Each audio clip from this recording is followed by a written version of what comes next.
কোথায় আছে বিপদে বন্ধু চেনা যায়। ভারত পাক যুদ্ধ পরিস্থিতিতে শনি ও রবিবার আমেরিকার ভূমিকায় কি এই কথা প্রযোজ্য? ভারতের আভ্যন্তরীণ বিষয়ে কেউ নাক গলাক চায় না ভারত। বিরোধীদের প্রশ্ন, মোদির কাছে জানতে চায় তৃতীয় পক্ষের মধ্যস্থতার জন্য ভারত কি দরজা খুলে দিয়েছে? শনিবার পাকিস্তান থেকেই প্রস্তাব দেওয়া হয়েছিল সংঘর্ষ বিরতির। ভারত তাতে রাজি হয়, কিন্তু ঘণ্টাখানেক বাদেই সেই সংঘর্ষ বিরতির লঙ্ঘন করে পাকিস্তান। ড্রোন দিয়ে হামলা চালানোর চেষ্টা করে।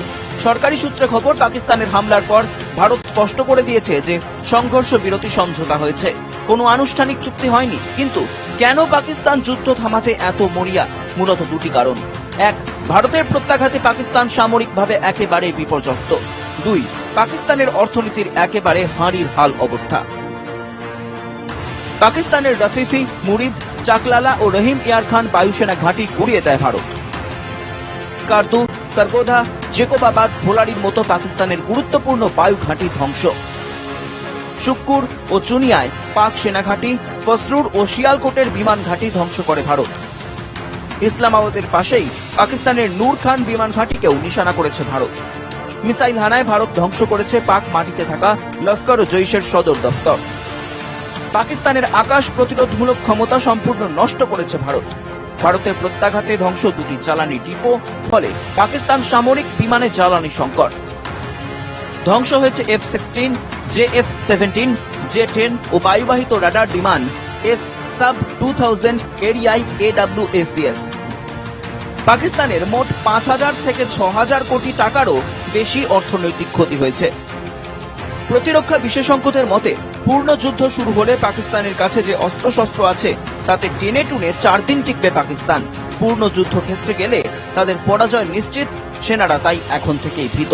তার মধ্যে গৃহযুদ্ধে বালুচিস্তান লিবারেশন আর্মি চিন্তা বাড়িয়েছে পাকিস্তানের।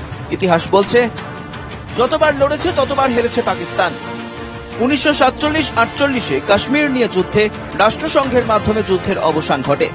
1965-তে দ্বিতীয় কাশ্মীর যুদ্ধে রাষ্ট্রসংঘের হস্তক্ষেপ ও তাসখন্দ চুক্তির পর যুদ্ধ থামে।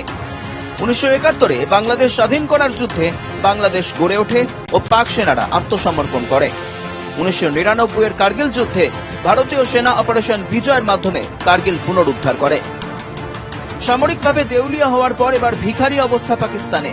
পাশাপাশি দ্রুত ফাঁকা হচ্ছে পাকিস্তানের বৈদেশিক মুদ্রার ভান্ডারও। 2022 সালে দেউলিয়া হওয়ার সময় আন্তর্জাতিক মুদ্রা তহবিল থেকে $2 বিলিয়ন ত্রাণ প্যাকেজে পাক অর্থনীতি কিছুটা ঘুরে দাঁড়িয়েছিল, কিন্তু ফের ভিখারি পাকিস্তান।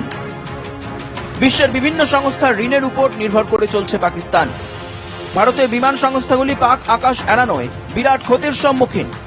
এই আবহে আন্তর্জাতিক অর্থ ভান্ডার ফের $100 কোটি লোন দিল পাকিস্তানকে।